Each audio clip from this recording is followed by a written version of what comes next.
కష్టం వచ్చినవాడు భగవంతుడు ఒక పాదాలు తప్ప మనకి వేరే దిక్కు లేదు, దిక్కు కనపడదు కూడా.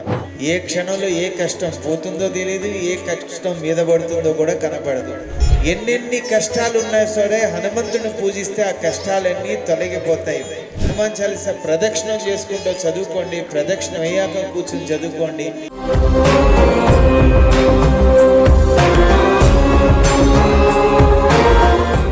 శ్రీ హనుమాను గురుదేవు చరణములిహ పరసాధక సన. కష్టం వచ్చినవాడు భగవంతుడు ఒక పాదాలు తప్ప మనకి వేరే దిక్కు లేదు, దిక్కు కనపడదు కూడా. భగవంతుడే కష్టాల నుంచి మనం బయటపడేయగల సమర్థుడు. అటువంటి భగవంతుడి యొక్క రూపం హనుమంతుల వారు. ఆంజనేయం మహావీరం బ్రహ్మ విష్ణు శివాత్మకు అన్నారు. త్రిమూర్తుల యొక్క శక్తి, త్రిమూర్తుల యొక్క స్వరూపం అంతా కూడా మనకి హనుమంతుల వారి రూపంలో కనబడుతుంది. హనుమాన్ చాలీసా చాలా విశేషమైనటువంటిది. ఎంత గొప్పదంటే హనుమాన్ చాలీసాలో ఏమేమి లభిస్తాయి మనం పారాయణ చేస్తే? జై హనుమంత జ్ఞానగుణవందిత జయ పండిత త్రిలోక పూజిత. ఏ మనిషి అయినా సరే అందరి చేత గుర్తింపు పొందడానికి కారణం ఏంటంటే ఐశ్వర్యం కొంతవరకే, జ్ఞానమే సంపూర్ణంగా ఉంటుంది. అటువంటి జ్ఞానాన్ని హనుమంతుడు ఇస్తాడు. అందుకనే హనుమాన్ చాలీసా చదవాలి. రామ సుగ్రీవుల మైత్రిని గొలిపి రాజపదవి సుగ్రీవుని నిలిపి జానకీపతి ముద్రిక దోడుకుని జలది లంఘించి లంక చేరుకుని. లోకంలో సముద్రం దాటాలంటే సామాన్యమైనటువంటి విషయం కాదు. సముద్రము సంసారము రెండు ఒకే రకంగా వర్ణిస్తుంటారు. రోజు ఒకేలాగా ఉంటుంది. సూర్యుడు సరిగ్గా 5:30కి 6ంటికి ఉదయిస్తాడు, మళ్ళీ 6ంటికి అస్తమిస్తాడు. రోజు అలాగే ఉంటుంది. కానీ ఉదయించే సూర్యుడు అస్తమించే సూర్యుడు ఈ మధ్యలో జరిగే కాలం అంతా కూడా మన జీవితం ఒకేలా ఉండదు, క్షణక్షణం మారిపోతూ ఉంటుంది. అందుకే రామాయణానికి ఒక గొప్ప పేరుంది. రామాయణము ఊర్జిత కథోపేతం అంటారు. ఊర్జిత కథోపేతం. ఊర్జితం అంటే సస్పెన్స్. ఏ క్షణం ఎలా మారిపోతుందో, ఏ రకంగా మారిపోతుందో ఎవరు ఊహించరు. అయోధ్యలో పుట్టినటువంటి రాముడు పట్టాభిషిక్తుడు అవుతున్న సమయంలో పట్టాభిషేకం అయిపోయింది. 14 సంవత్సరాల వనవాసం. పోనీ అక్కడ బాగున్నాడంటే రావణాసుడు వచ్చాడు, అమ్మవారిని వెతుక్కు వెళ్ళిపోయాడు. అమ్మవారిని వెతుక్కుంటూ అలా తిరిగి రావణాసుడిని వధించాడు. ఎంతో మంది వానరులతో అయోధ్యకు వచ్చాడు. అలాగే ఎక్కడికక్కడ కథ మారిపోతూనే ఉంటుంది రామకథలో. జీవితంలో కూడా ఇప్పుడు ఇలాగే స్థిరంగా ఉంటామని గ్యారంటీ లేదు. ఈ కష్టం ఇలాగే మన వెంట ఉంటుందని నమ్మకం కూడా అక్కర్లేదు. ఏ క్షణంలో ఏ కష్టం పోతుందో తెలియదు, ఏ కష్టం మీద పడుతుందో కూడా కనపడదు. జీవితం అంటే అలాగా సుఖంగా ఉండేటప్పుడు అందరూ మన గుర్తిస్తారు, అందరూ మన గౌరవిస్తారు. కానీ కష్టం వచ్చినప్పుడు ఏ ఒక్క మనిషి మన వెంట రాడు, మన వెంట నిలవడు. కష్టం వచ్చినప్పుడు ఎవరంటే భగవంతుడు, గొప్ప ఆత్మీయులే. జీవితంలో మనకు కావాల్సింది ఏంటంటే నిజమైనటువంటి సంపద, 10 మంది మంచి ప్రేమించేటటువంటి గుణం కలిగినటువంటి ఆత్మీయులు. జీవితంలో ఆనందమైన, కష్టమైన, దుఃఖమైన, సంతోషమైన మనం గోడలతోటి, డబ్బులతోటి, వాటిలతోటి మనం పంచుకోలేం. దేంతో పంచుకుంటామంటే కేవలం మనుషులతోటే. ఇవన్నీ కూడా, ఈ హోదా, డబ్బు ఇవన్నీ కూడా మనకు ఒక గుర్తింపు, మనకు ఒక కంఫర్ట్ ఇవ్వడానికి. కానీ మనిషికి కష్టం వస్తే కష్టాన్ని తీర్చేవాడు మనిషి అవుతాడు, కానీ ఇంకెవరు కాదు. సంతోషం, కష్టం వచ్చినప్పుడు 10 మందికి చెప్తే కష్టం తగ్గిపోతుంది. సంతోషం వచ్చినప్పుడు 10 మందితో పంచుకుంటే పెరిగిపోతుంది. జీవితంలో లౌకికమైనటువంటి రహస్యాలు ఇవన్నీ. అలాగా మనకి అందరికంటే గొప్ప బంధువు మన లోకంలో ఎవరైనా ఉన్నారంటే హనుమంతుల వారు అక్కడే. అటువంటి వాడిని పట్టుకుంటే రామ సుగ్రీవుల మైత్రిని గొలిపి రాజపదవి సుగ్రీవుని నిలిపి. శ్రీరామచంద్రుడు పట్టాభిషేకం ఆగిపోయి 14 సంవత్సరాల వనవాసానికి వచ్చాడు. ఎలా వచ్చాడు? ఒక మునిలాగా వచ్చాడు. ఏమీ లేదు, నారబట్టలు ధరించాడు, ఆయుధాలు ధరించాడు, అంతకంటే లేదు, చెప్పులు కూడా లేవు ఆయన. కానీ ఆయన సుగ్రీవుడి దగ్గరికి చేరంగానే సుగ్రీవుడు కూడా కష్టాల్లో ఉన్నాడు. అన్నగారు కొట్టి తరివేసినటువంటి సుగ్రీవుడికి మళ్ళీ రాజ్యాధికారాన్ని కలిగించినటువంటి వాడు. అంటే హనుమంతుల వారి యొక్క గొప్పతనం ఏంటంటే కష్టాల్లో ఉండేటటువంటి వాళ్ళు అందరినీ కలిపాడు, కష్టాలు తీర్చేటటువంటి వాడు. రామ సుగ్రీవుల మైత్రిని గొలిపి రాజపదవి సుగ్రీవుని నిలిపి జానకీపతి ముద్రిక దొరుకుని జల్ది లంఘించి లంక చేరుకుని. మన జీవితంలో కూడా ఏదో ఒక ఆలోచనతోటి, ఆశయంతో పుట్టాం. ఆ ఆశయ నిర్వహణ సంపూర్ణంగా జరగాలి. భగవంతుడి యొక్క తోడు ఉండాలి. సముద్రం దాటడం సామాన్యం కాదు, మళ్ళీ రావడం అంతకంటే సామాన్యం కాదు. వెళ్ళినటువంటి వాడు తిరిగి క్షేమంగా రావాలి అంటే భగవంతుడు తోడు ఉండాలి. అందుకే హనుమాన్ చాలీసా చదవాలి. సీత జాడగని వచ్చిన నేను కొని శ్రీ రఘువీరుడు కౌగిట చేర్చిన అంటే మనం చేసే పని సక్రమంగా చేసినప్పుడు, సంపూర్ణంగా నెరవేరినప్పుడు ఆనందం అమోఘంగా ఉంటుంది. అలాగా అటువంటి ఆనందాల్ని హనుమంతుల వారు ఇస్తారు. అందుకే చాలీసా చదవాలి. ఇంకా లక్ష్మణ మూర్ఛతో రాముడు డలగా సంజీవి తెచ్చిన ప్రాణప్రదాత. దేహం అన్నాక ఏదో అనారోగ్యం తప్పదు.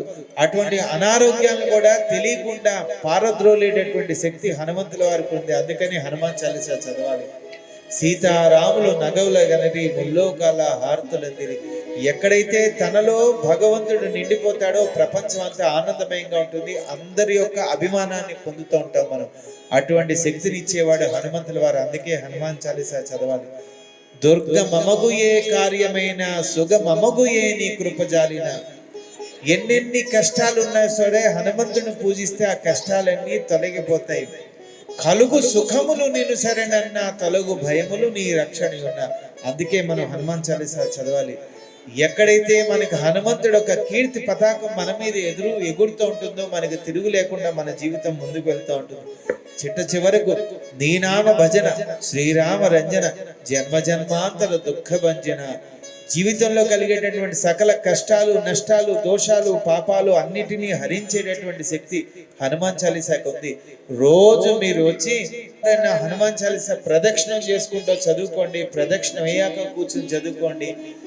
క్షేత్రంలో చదివితే ఒక్కసారి పారాయణానికి 1,000,000 పారాయణాల ఫలం ఉంటుంది. రోజు చేయండి. మీకు అందరికీ హనుమంతుల వారి యొక్క అనుగ్రహం సంపూర్ణంగా ఉంటుందని తెలియజేస్తూ ఇప్పటిదాకా 2 సార్లు పారాయణమైంది. ముచ్చటగా అందరం కలిసి ఒకేసారి అందరం కలిసి సామూహికంగా పాడుకుందాం. హనుమానజనాసూను వాయుపుత్రో మహాబలః రమేష్టః ఫల్గుణసఖః పింగాక్షో వమిత విక్రమః ఉదధిక్రమణశ్చైవ సీతాశోక వినాశకః లక్ష్మణ ప్రాణదాత చ దశగ్రీవశ్చ దర్పః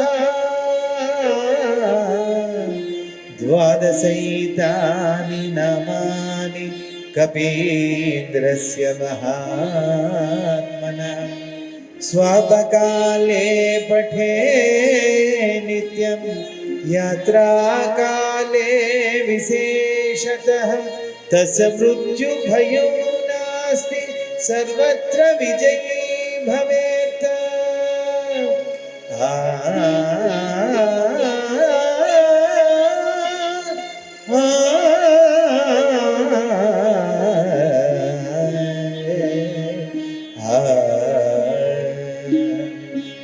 అంజనీ పుత్ర పవన సుత నామ మధుర పరమణి భావన లీలా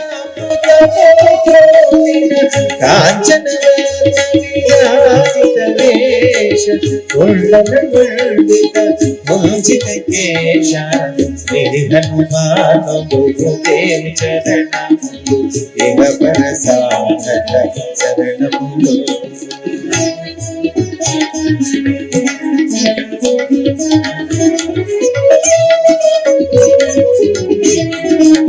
రామ సుగ్రీవుల మైత్రిని కొలిపి రాజపదవే సుగ్రీవుల తెలిపి జానకీపతి ముద్రిక తోడ్కొని జలధిలంఘించి లంక చేరుకొని సూక్ష్మ రూపమున సీతను చూచి వికట రూపమున లంకను దాల్చి భీమ రూపమున అసురుల జోరిన రామకార్యమును సఫలము చేసిన శ్రీ హనుమాను గురుదేవ చరణములు ఇహ పరసాధక శరణములు.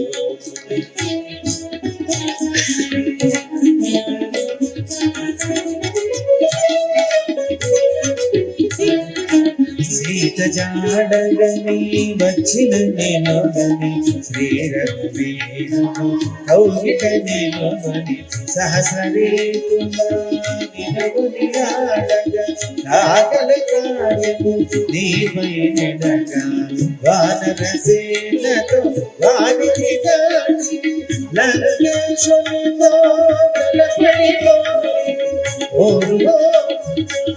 ఓరు సాగిన అసురు సేనల వరుసన గోచిన శ్రీహను మానుడు చరణ సాధక శరణములు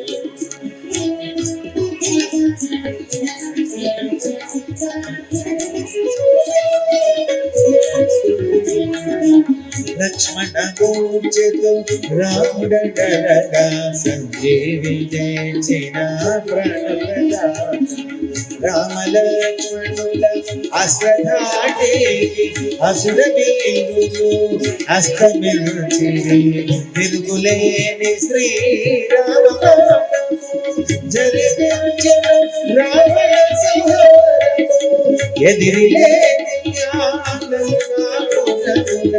ఏలికగా విభీషణు చేసిన శ్రీ హనుమానుడు సాధక శరణములు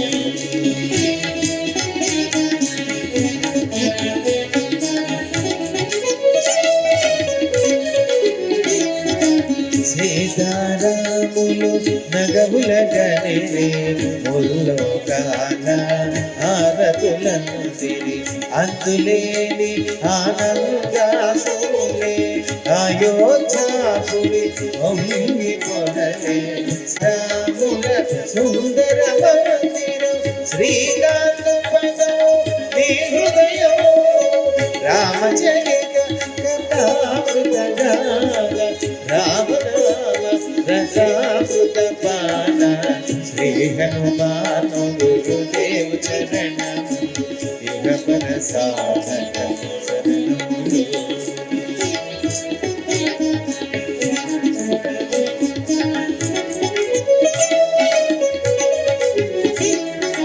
దుర్గమగు ఏ కార్యమైన సుగమమేయదు నీ కృప జామిన కలుగు సుఖములు నిను శరణున తొలగు భయములు నీ రక్షణయున రామద్వారము కాపరివైన నీ కంటని మీద ప్రపాదుల కరమ భూత పిశాచ భయపడిపాను నీ నామ జపమోరిని శ్రీ హనుమాను గురుదేవ చరణములు ఇహ పర సాధక శరణములు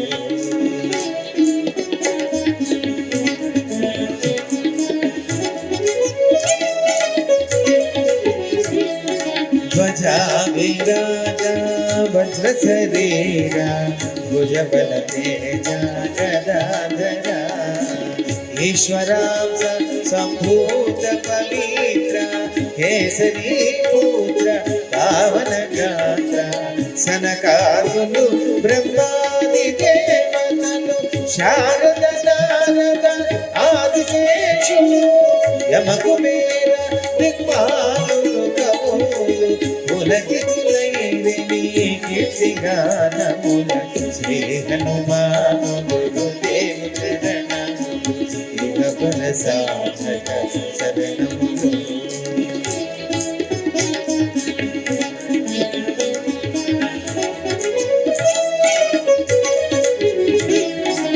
సోదర భరత సమానాయని శ్రీరాముడు ఎన్నికగొన్న హనుమ సాధుల పాలిట ఇంద్రుడవన్న అసురుల పాలిట కాలుడవన్న అష్టసిద్ధి నవనిధులకు జానకి మాత దీవించనుగా రామరసముత పానము చేసిన రామరసముత పానము చేసిన మృత్యుంజయుడవై వెలసిన శ్రీ హనుమాను గురుదేవ చరణములు ఇహ పర సాధక శరణములు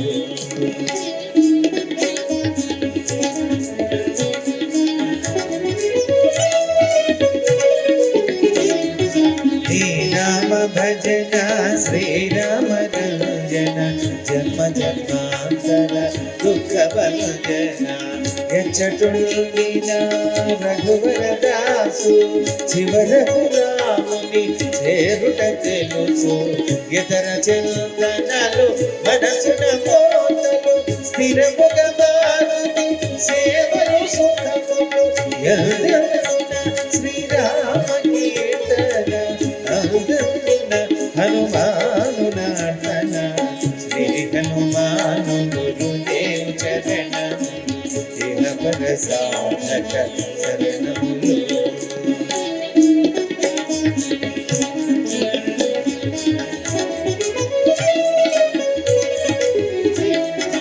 శ్రద్ధగా దీనిని ఆలక్యం పోవా శుభములు ఫలములు కలుగు సుమా భక్తి నీరగా ప్రాణము సేయగా ముక్తి కలుగు గౌరీశులు సాక్షిగా తులసిదాస హనుమాను చాలీసా తెలుగున సులువుగా నలుగురు పాడగా పలికిన సీతారాముని పలుకున పలికిన సీతారాముని పలుకున దోషములున్న మన్నింపు మన్న శ్రీ హనుమాను గురుదేవ్ చరణ ఇహ పర సాధక శరణములు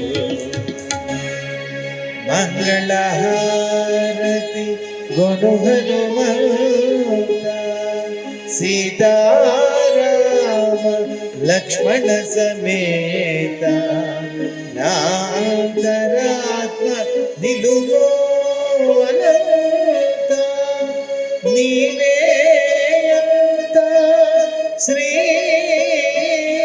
హనుమంత